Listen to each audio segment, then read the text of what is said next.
प्रधानाचार्य श्री एन.पी. भट्ट जी, मेरे विद्वान शिक्षक साथियों, प्यारे बच्चों और यहाँ पर उपस्थित समस्त जनता जनार्दन, माता बहनों, आप सभी को इस विद्यालय प्रांगण से मैं आप सभी का इस गणतंत्र दिवस के अवसर पर हार्दिक अभिनंदन करता हूँ। आपको बहुत बहुत बधाइयाँ देता हूँ। मैं वैसे तो आपसे जुड़ा हूँ पिछले 25 के आपको मैं 34 साल बोलूंगा, 34 सालों से जुड़ा हुआ हूँ। इस मंच में मैंने बहुत जय जयकार के नारे लगवाए, लोगों ने बहुत बहुत भरपूर सहयोग दिया और आज भी देते हैं। आर्थिक रूप से, शारीरिक रूप से, मानसिक रूप से बहुत अच्छा आप लोगों का यहाँ पर सहयोग मिलता है। यहाँ की जनता प्रशंसनीय है और आदरणीय है, जो हमको हमारे विद्यालय को सहयोग देते रहते हैं।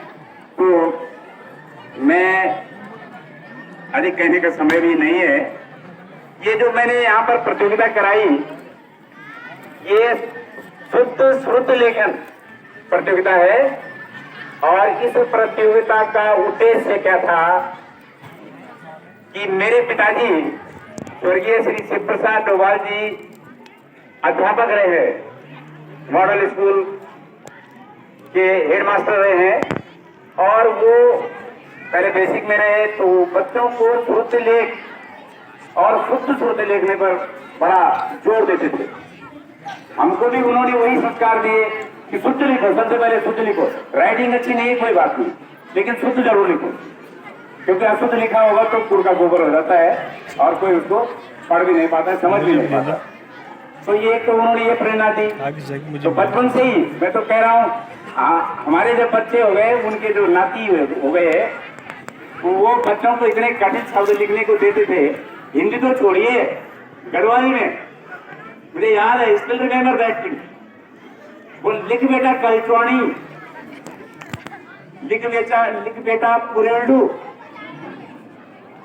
इस तरह से लिख बेटा घिल्लू, इस तरह से लिखाते थे और वो बच्चे हमारे आज शुद्ध लिखते हैं। देख भी अच्छा है, देखने पर श्री सकलानी जी ने शायद आज प्रतियोगिता कराई है, तो वो भी बधाई के पात्र हैं। श्री प्रधान जी श्री सुभाष जी, उन्होंने भी यहाँ पर बहुत अच्छा सहयोग प्रदान किया। सभी बच्चे चिरंजीवी हुए, उनका आशीर्वाद सभी बच्चों तक पहुंचे, सारी जनता जनार्दन तक पहुंचे। तो इस प्रकार से ये एक उद्देश्य तो ये था कि बच्चे शुद्ध लिखें, अशुद्ध कहीं मान्य नहीं है। आप कितनी भी पढ़ लिख जाओ, हाई स्कूल, इंटर बीए जो भी करना है, लेकिन शुद्ध नहीं लिखा तो कुछ नहीं लिखा। उनकी गिनती जो है नगण्य हो जाती है। कुछ नहीं, कहाँ पढ़े हो, यहाँ पढ़े हो साहब, अरे वहाँ मास्टर में पढ़ा। आज भी हम देखते हैं कि बेसिक में जिन बच्चों के नाम लिखाए जाते हैं वो सब अशुद्ध, और हम तो थक गए यहाँ भाई, शुद्ध कराते कराते, रामनगर बोर्ड के चक्कर लगाते लगाते, मेरठ के चक्कर लगाते लगाते। पहले तो इलाहाबाद बोर्ड हुआ करता था, शुद्ध करने के लिए वहां जाना पड़ता था। नाम ही अशुद्ध, क्योंकि वो परिपाटी नीचे से आ रही है, प्राइमरी स्कूल से आ रही है, संशोधन करना बड़ा कठिन हो जाता है। बच्चों ने हाई स्कूल पास कर दिया, नाम की स्पेलिंग गलत, पिता के नाम की स्पेलिंग गलत, माँ के नाम की स्पेलिंग गलत, गांव का पता गलत, अब उसको सुधारने में बड़ी दिक्कत होती है। तो एक तो शुद्ध लिखने का अभ्यास आप बच्चों को करना चाहिए, पहला उद्देश्य था। इसलिए सुनकर के अब दो बातें थी। एक तो हमने कहा, हमने भट्ट जी से भी यहाँ कहा, हमने कहा ये करते हैं कि एक हिंदी में कर दो, एक अंग्रेजी में कर दो, क्योंकि ये दोनों रचनाएं मेरी है।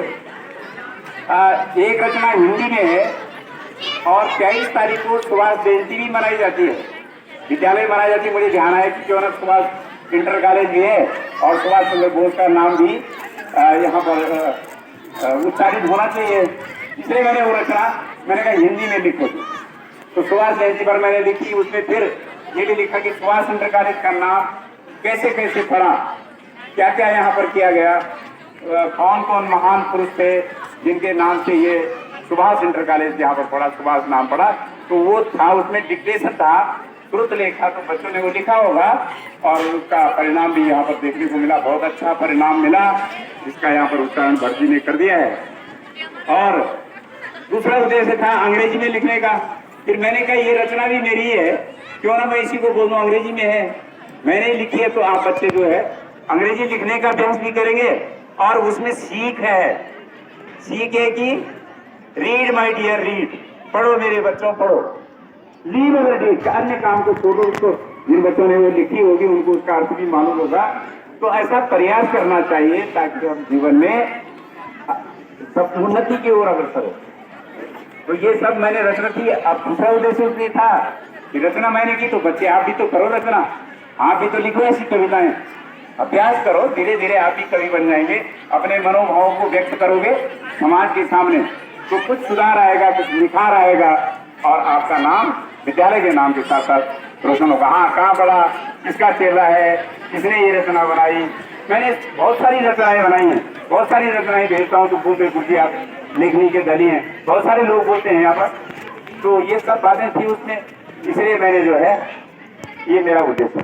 तीसरा उद्देश्य मेरा ये था कि प्रतियोगिता विद्यालय में कराई जाए। मुझे तो विद्यालय खुद लग जाती है, आप लोगों की भी खुद लग जाती है मुझे, क्योंकि इतने साल में तो घर से वाकिफ हूँ।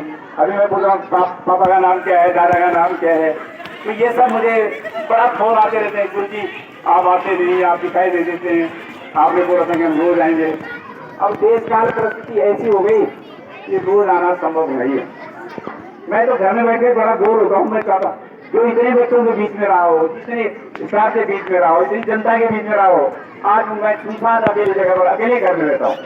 There is nobody besides my family, मेरी परिवार के बीच कोई नहीं हो, तो बोर हो जाता हूँ। मैं चाहता हूँ कि कहीं बच्चे नहीं, मैं पकड़ के बुलाता हूँ, चाहे घोड़ा खच्चर वाला है तो भैंस ज्यादा है, मैं पकड़ के खाता हूँ।